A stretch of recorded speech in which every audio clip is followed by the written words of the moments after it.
Welcome back to the podcast. Delighted to be joined today by Mitch Kirch. Mitch and I had the pleasure of meeting for the first time last week in London.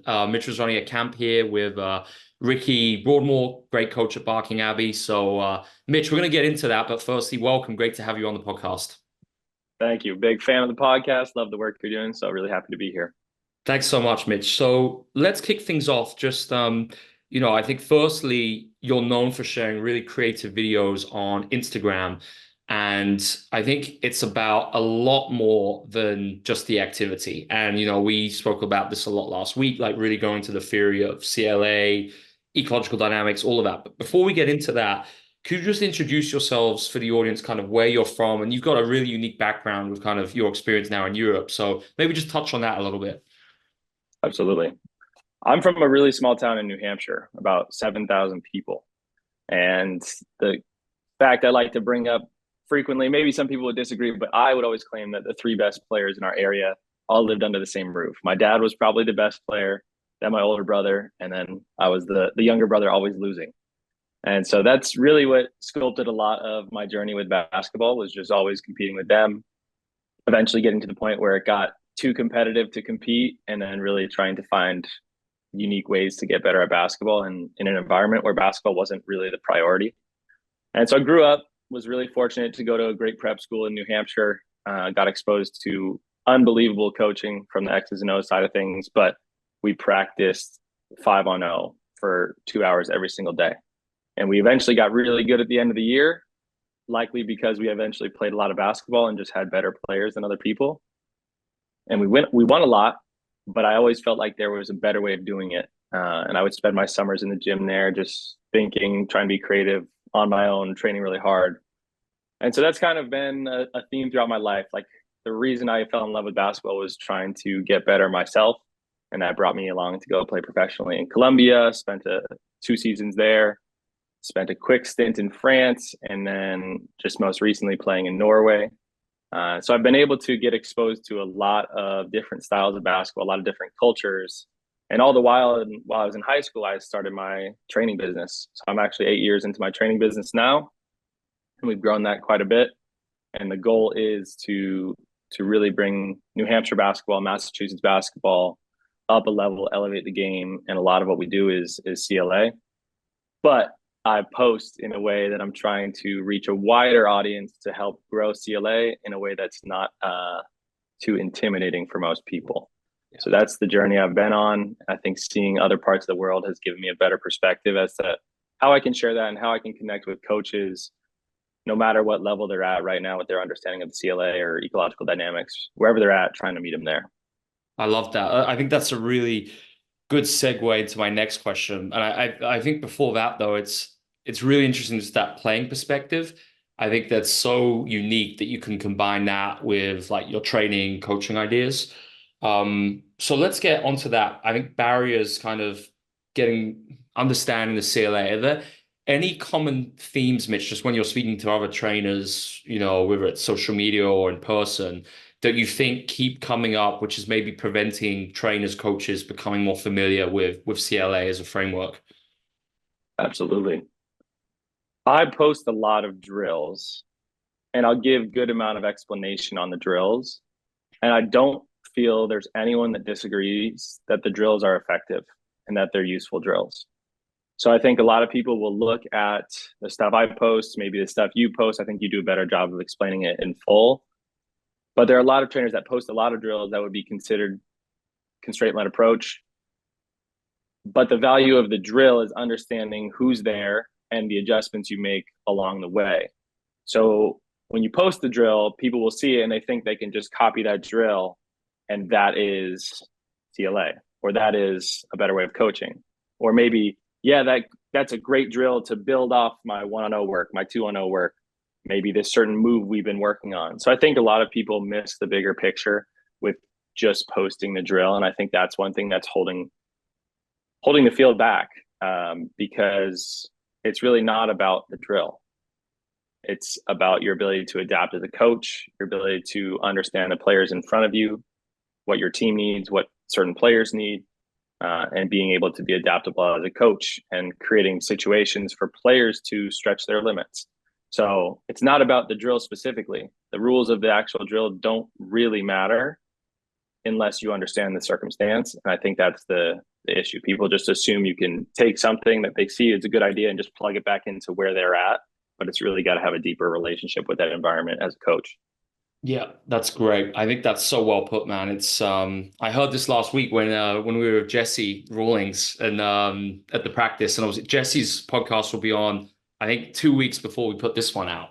So people have heard of him. And I think he spoke right to us about coaches also developing these perception action couplings of what they're seeing in the practice. And I think it's Yes, really interesting just to consider it from that element. I think so much of the time, it's coaches struggle with this idea of just why we don't need to copy paste. And they struggle to look at it from the sense of designing completely new activities. And I know that's something you obviously do a lot, just looking at your videos. So maybe you could speak to that a little bit in terms of how you would actually go about that process of approaching a practice session and not thinking, all right, I've done this activity, this drill, whatever you want to call it. I'm just going to keep repeating this. How do you actually get the inspiration to design something new entirely or just make a slight tweak? absolutely. I was really fortunate this past summer with my academy to we hired on two coaches. So we had a strength coach who was actually my strength coach in high school. We'd become really good friends. And then a guy I had played with, he just finished his career, was getting into coaching, local kid. And the funny part was his name's Cal, the other player, now a coach. Cal and I grew up training with Noah LaRoche. So he's another guy in the space that's I think more and more well known for CLA and Yeah. designing representative environments. Um, so that staff, really creative group, and we had just great chemistry between us. We made a pact that we would never do the same drill twice in the summer. And that was just a constraint for our coaching. Like we had to go in every single day and be really, really creative. Now there might have been some things we wanted, some common themes or intentions we wanted to reinforce along the summer for sure. But we had to make sure we never did the same drill twice. And that just stretched our ability to coach and adapt and really look at different aspects of the skills emerging in front of us. And so I think that alone was huge for our development as coaches and for our players. They had to be totally engaged every single second because they couldn't rely on past memories like, oh yeah, we've done this drill. It might be similar, but we're going to make a tweak at some point or probably before we start or explain it where it's going to be totally different. So I think that's one thing that potentially is holding the CLA back is just coaches not being willing to be creative and thinking maybe that creativity is something you're born with. But I would really push back on that. And if you just challenge yourself to be creative and give yourself maybe a constraint like that, and you're not allowed to do the same drill twice in a full summer, now I feel like I go to bed and I'm just thinking of all these different ways to manipulate environments or manipulate a certain drill or, hey, why didn't that work? Oh, why was that one successful? It just allows you to really approach the training with a fresh mindset every single day. And I think that helped us out a lot. That's great. And I think it's sometimes like I think it's appreciating that you can solve the same problems in so many different ways. And then B, it's like a small tweak could just change everything. Maybe you just change the start position or where they're coming from, where the defense is coming from, the rule of how they score. And there you go. You got something different already. So let's look practically now. When you were here in London, could you maybe just talk us through, Mitch, what a practice session looks like, with the CLA, kind of how you're using the CLA to design these learning environments, and maybe just talk us practically through some of the things you tried out last week in London with Ricky. Absolutely. So I think one thing that's important to note is I'm not a team coach.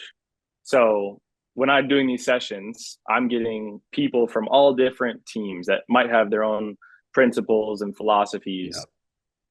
So the goal is not necessarily to reinforce these team philosophies because it would be impossible for me to know how all these team philosophies work and it would probably be impossible to implement those things. So the main goal is to help these players explore and push their skills, push them to the edge of their ability. So from the very start, the warm up, we're going to have two people at a minimum going at each other and having an intimate relationship. That perception and action is always coupled from the time they start the workout to the very, very end. So we might do a warm up that's not necessarily related to basketball, but it's going to be a very fun and engaging warm up where they're having to react to a real body. So that's how we would typically start. And then with Ricky in London, we had 2 hoops and about 16 players. So we had to be creative within that. And we had some hoops on the side, but they were a little bit lower. So the typical flow we would go like a one-on-one series, maybe a one-on-one plus one series, and then we could throw in some 3-on-3. We never went 5-on-5 just because it wasn't necessary for the camp. But we might throw in some 3-on-3, and then we'll break that down and go back to a one-on-one plus one. But the cool part for Ricky and I is again, like, we're both pretty creative people, and being able to see the environment and then just make tweaks on the fly was huge for us. So to the point of like seeing a typical day, we were very set at the beginning that we would never go into a day with a set plan, because we wanted to challenge ourselves as coaches as well. And Ricky had been talking about some research he had looked at where some of the worst coaches actually were the ones that had a curriculum and a plan, and that was actually restricting the growth. So it was really important for us. Like, I don't know these players. Ricky knew some of them, but we needed to set them up with some challenges, and then we would go off that and adjust the activity or change the drill. So I know it's probably not the best answer, No, it's and great. many coaches don't love the answer because it's a little bit more messy and it's a little bit more free flowing. And every single day, we're not going to follow the same exact plan. We're not going to do the same warm up.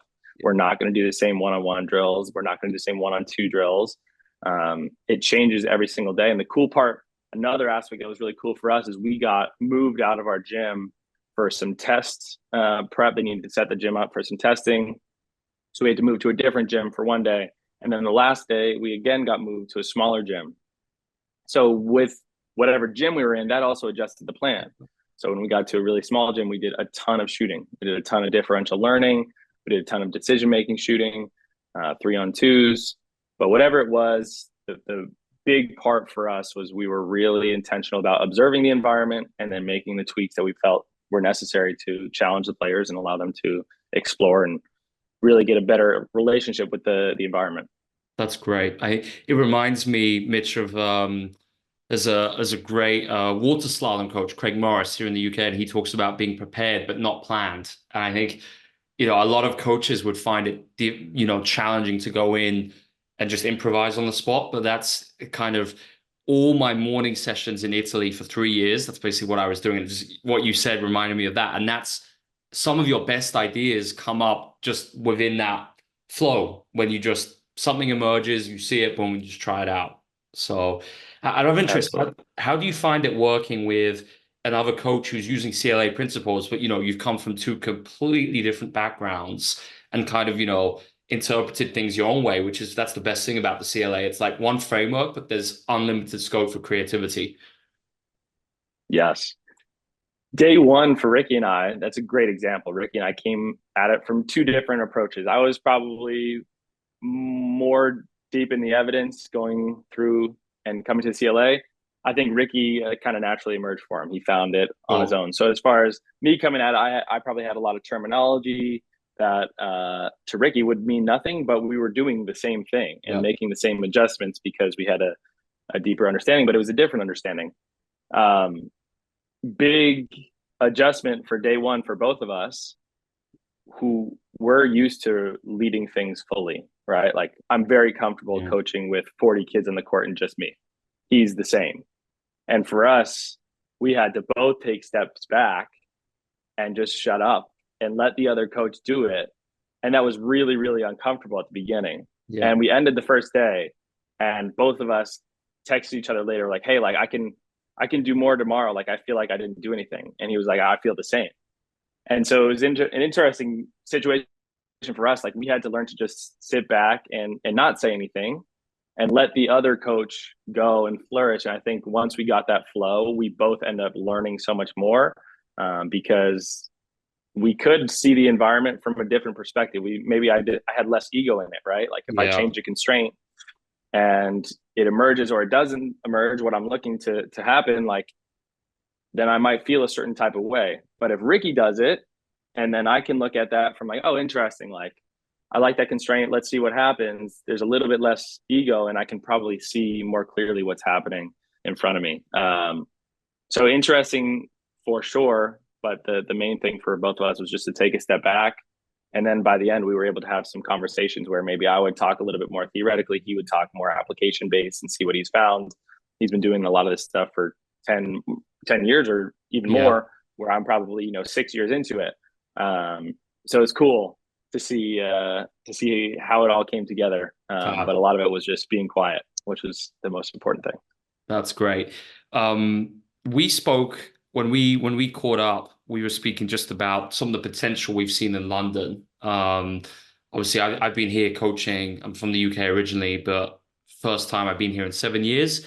And I think, am I correct, Mitch? This is the first work you've done like extensively in the UK, perhaps? Yes, Yeah. correct.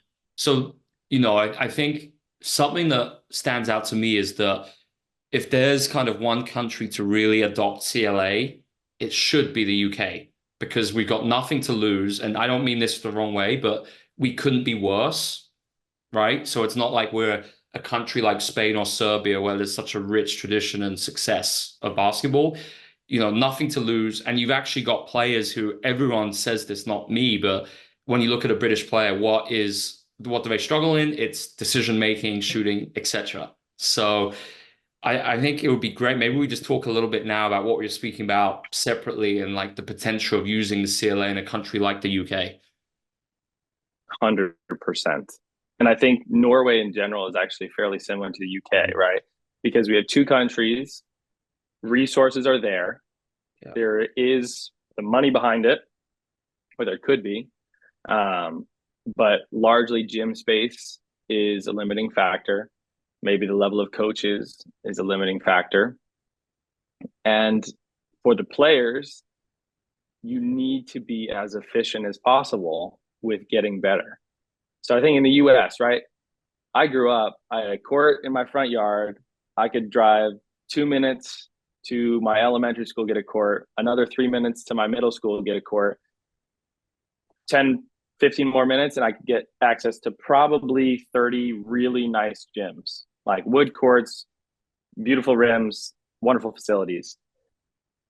So players are going to be out there playing for hours and hours and hours. If I spend 2 hours doing spot shooting and form shooting, okay, but I'm also spending 2 hours playing 3-on-3, 2-on-2, free play. So in the US, I do think there's more leeway because there's just so much court space. There's so much free play. There's so many games being played. Now, you take a country like the UK, you might practice 2 times a week. That's what players were saying. And you might not have access to a gym outside of that. So the time you have in the gym better be used effectively. And I think transfer to game and transfer of results is huge in those 2 hours. So I think that's where these countries really need to take a deep look at it. If you want to catch up, you need to be as efficient as possible. And there's a whole field of science on skill acquisition that we can leverage here.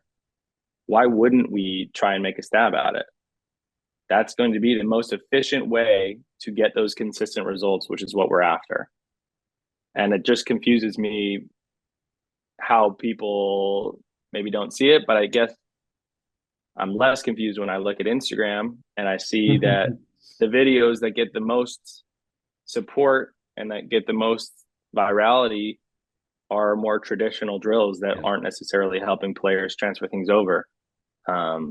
So, you see a kid from the UK and what they're going to practice is probably what they see on Instagram because the coaches don't have the level to show them otherwise. Right. And the coaches are probably looking at those videos as well. So they see a video from a US account where basketball is largely the best in the world, or at least some people think. They're like, oh, that must be what they're doing to get better. Well, no, you got to understand that kid has been playing 2 hours a day for the last 7 years. If he does 2 hours of form shooting every day, it doesn't really matter. That's so well put, man. It's that damaging cycle which just keeps basically the same old kind of status quo ever kind of continuing within basketball. So that's why we got to break out of it. So I want to shift the focus now from youth to NBA? Because you've worked with Duncan Robinson extensively, and I think it's really interesting. You think of Duncan, and I'd say like you can really imagine him being a nice CLA player in the practice environment.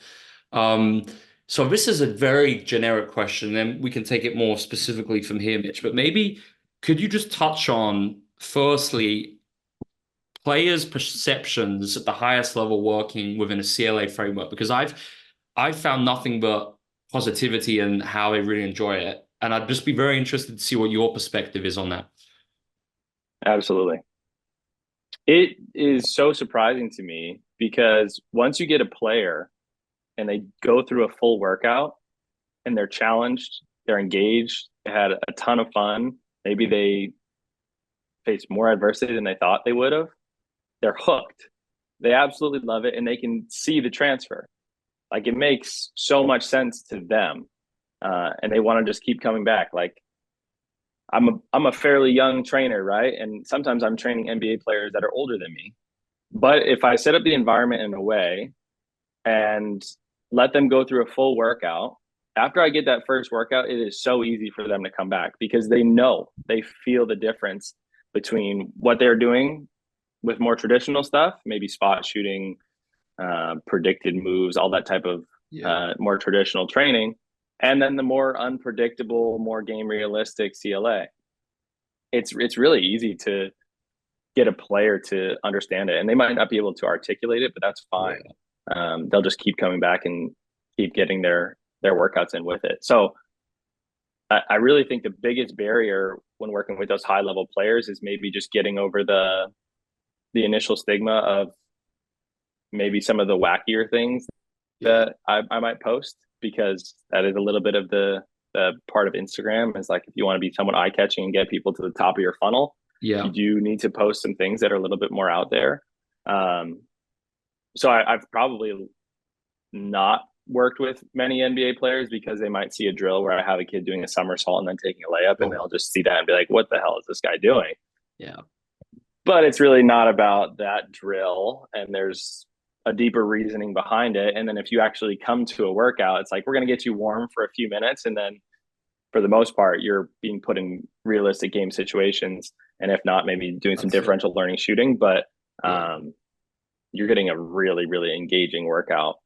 And the players on top of it, they do really well in games. Yeah. So whether it's, Duncan's had some great success, and I think he works with Noah quite a bit. So he was kind of more familiar with the CLA before coming to me, and still does stuff with Noah, still does a lot of different stuff. So I'm not saying I'm his trainer in any sense. Like, I play a very small fraction of what he does. He's an amazing player, great person.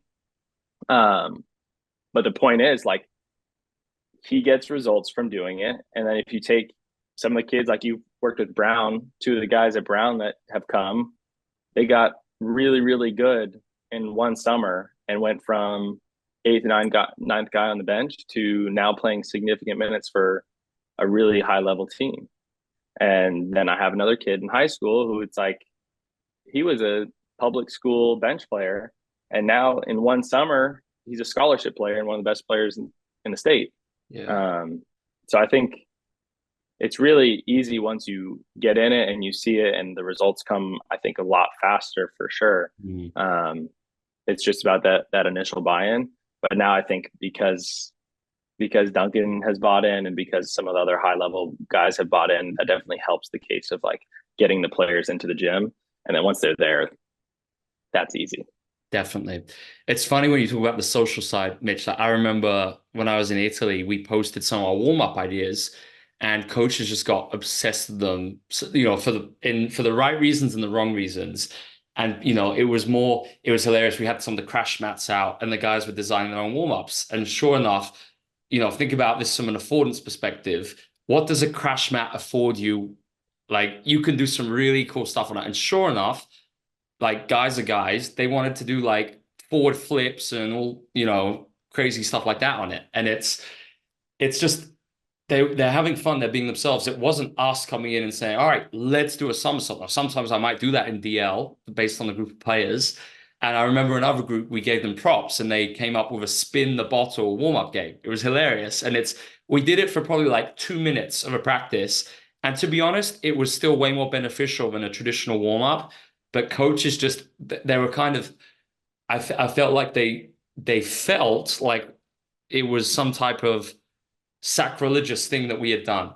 And Mm, it's, at the end of the day, it's for the players we're doing this. So yeah, it's funny.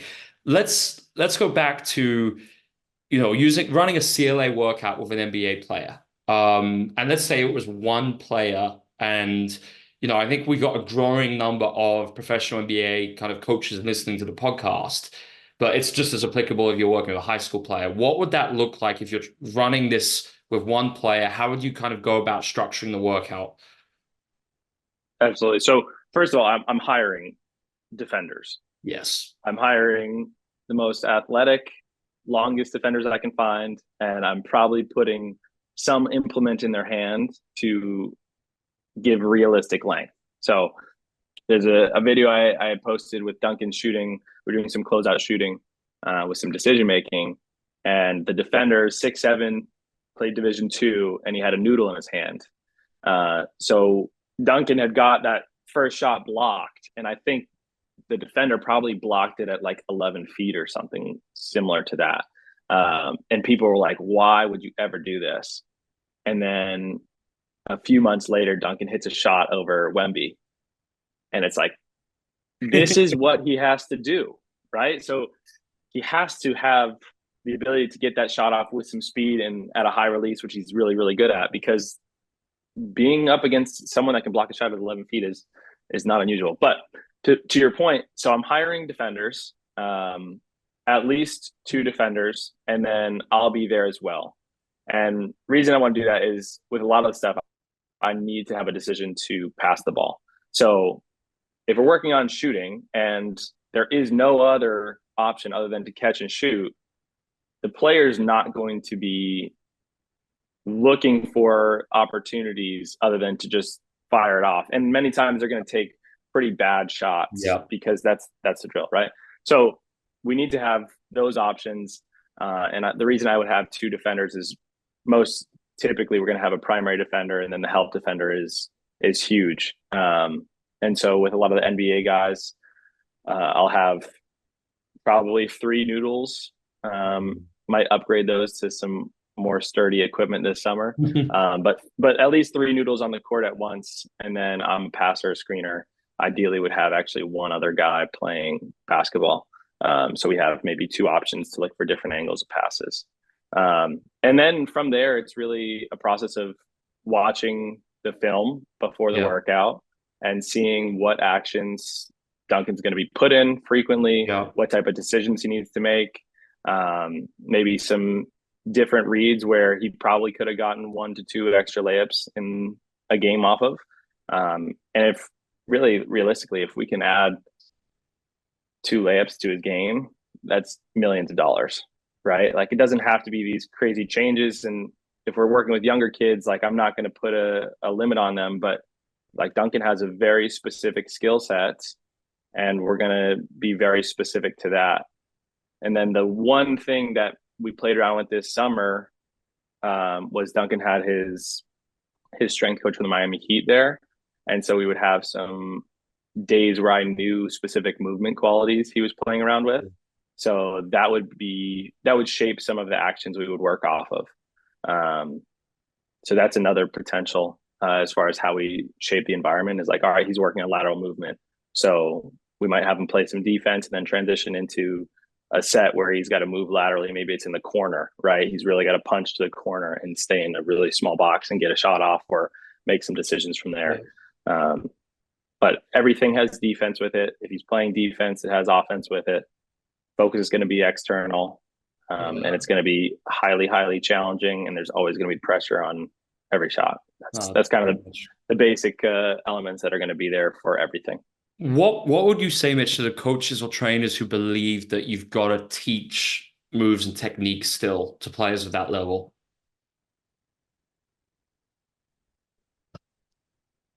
I think There's if a you lot out just there. yes, yes. If you just put people in scenarios, like I would say, like really like treat it as an experiment. because in my training journey, I've definitely taught moves before. Yeah. Like I'm not trying to say like I haven't thought that was the best way at some point. But the reason I've shaped the way we train now is because I've tried a lot of different stuff, and many of it's been informed by some of the research out there.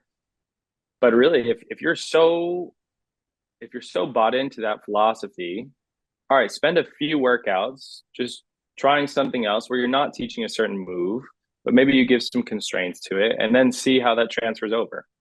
Yeah. And I think the players themselves will report that it's more challenging up front, but then they feel like they can actually do what they're working on in game situations much better.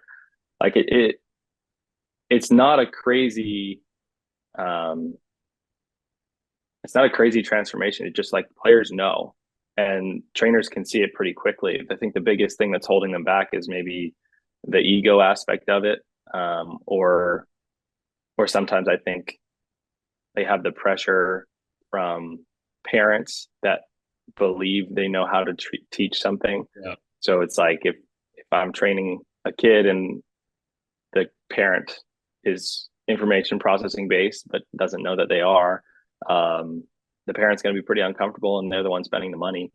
Yeah. So I understand that aspect of it, but like just try it out. And you don't need to stick with it, but I think you probably will once you see the results. And then the other thing I think would be important to talk about is just like, what is your test? Are we trying to have a pretty crossover against zero defense? Like, is that really the thing that we're trying to prepare this player for? Like, understanding what is the test, I think is really important. The test is playing the game, right? So doing a spot shooting drill or a move 1-on-0, is the goal to be able to do that against zero defense or against a defender. So we need to frequently test against that defender, right? And I think pretty quickly you'll notice if you keep putting people in that test, the people that are being able to explore and maybe have some constraints around them are going to create much more adaptable solutions that transfer over seamlessly. I think that's a fantastic way of putting it, Mitch.